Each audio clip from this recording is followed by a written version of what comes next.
So, I'm over at Alice Tully Hall this morning at the New York Film Festival watching the very first screening ever, I believe, of The Irishman, which is the opening night film this evening. 3.5 hours. The embargo lifts tonight at 8 p.m. when I'll post my review.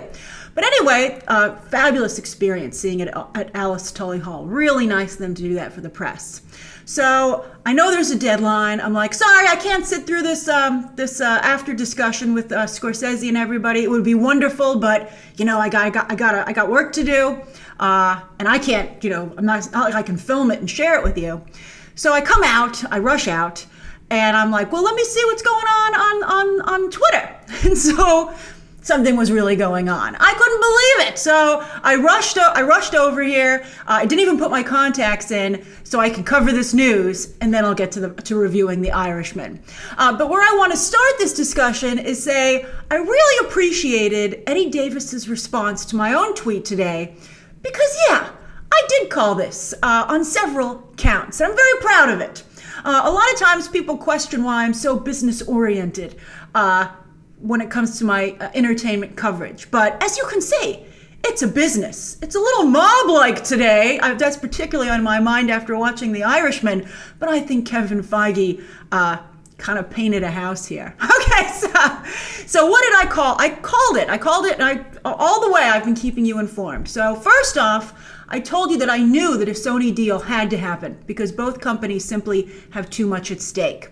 Then on September 2nd, I told you that a new meeting, I heard from my sources that a new meeting had been set. And then the night before, on Wednesday night, I told you, it's like a blur since that Star Wars Feige news, right? I told you that development would take away all of Sony's bargaining power. And sure enough, that's what all the trades are reporting today, that Star Wars was the deciding blow.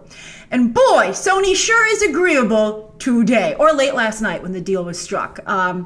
I told you that they got hit hard, and I think their head is probably still spinning, but at least they've managed to get out of it alive, right?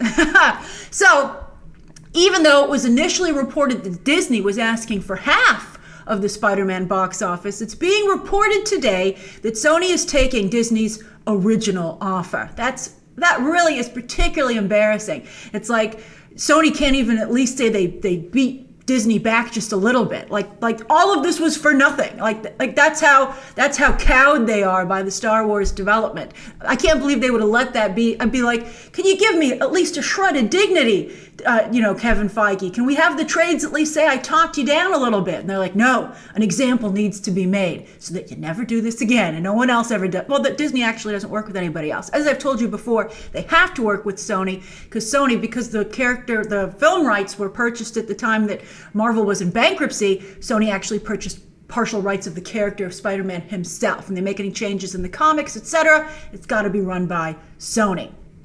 So that's why these two are bedfellows, even though, as you can see, they don't particularly enjoy it. I don't think on either side.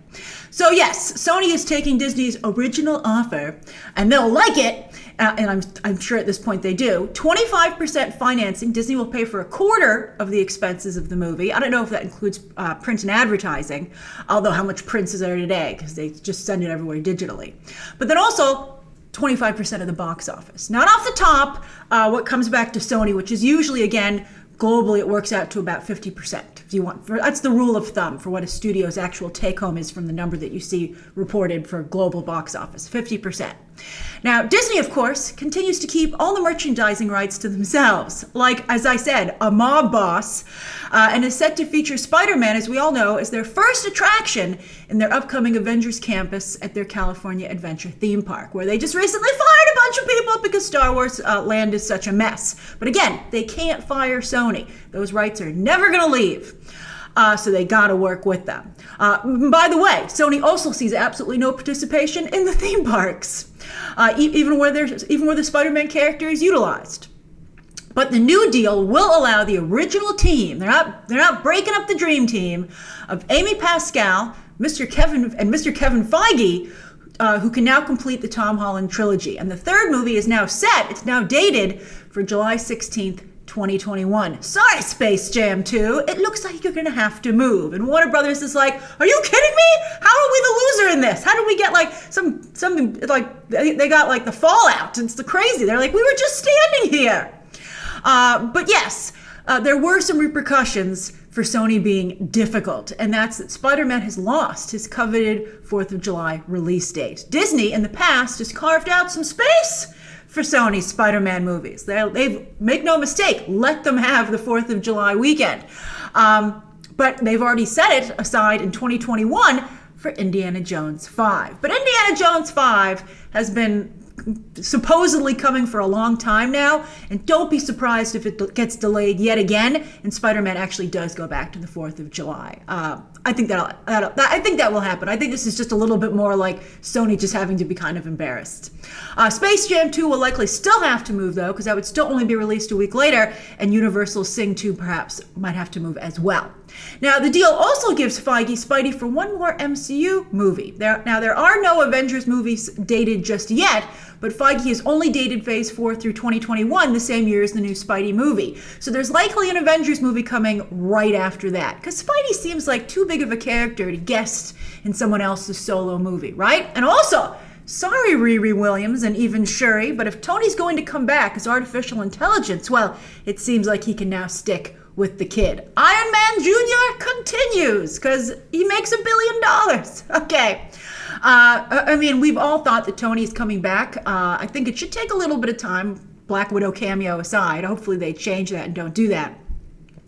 But if he's going to come back anywhere, particularly after the touching moments that he and Peter have had together throughout all the movies, I think Peter should be the one to bring Tony online, right? Now, Sony, meanwhile, gets to keep their very valuable association, not just with the MCU, but Feige himself, who's becoming quite the star here. He certainly, I think, the most well-known producer ever, right? Who doesn't do anything else. I mean, some directors produce their own films, but this is amazing. So he walks the Spidey red carpet, taking pictures with the head of Sony and Pascal, right? He does the Spidey press junket. And who's the one who trended on Twitter Wednesday night? It wasn't Star Wars, it was Kevin Feige. And everyone was saying, myself included, can he do for Star Wars what he did for Spider-Man? And Sony was like, now hold on a minute, he's not done with Spider-Man yet. He's not done fixing our franchise. Disney, I think that I still think Amy Pascal did a very good job with Spider-Verse, but that MCU connection, I think, is crucial. Because, while it doesn't look like any of the other Sony Spider-Man characters are going to be swinging over to the MCU, they're still MCU adjacent. And also Tom Holland goes to all the MCU events. It's a very important, connection. Disney was very aggressive throughout the entire negotiation. It was a sight to behold.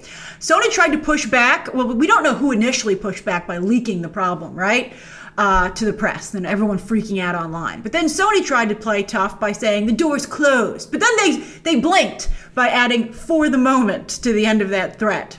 But simply, at the end of the day, nobody has Disney's kind of weight to throw around. They've been muscling the theater owners for a while now that we've all seen. This was the most public thing they just swallowed a studio, right? And now they've muscled another one. They've batted around using their very deep bench. Yet another use for all these IPs to threaten people with. Okay, so Sony, to be fair, just got like $1 billion for Seinfeld streaming and syndication rights.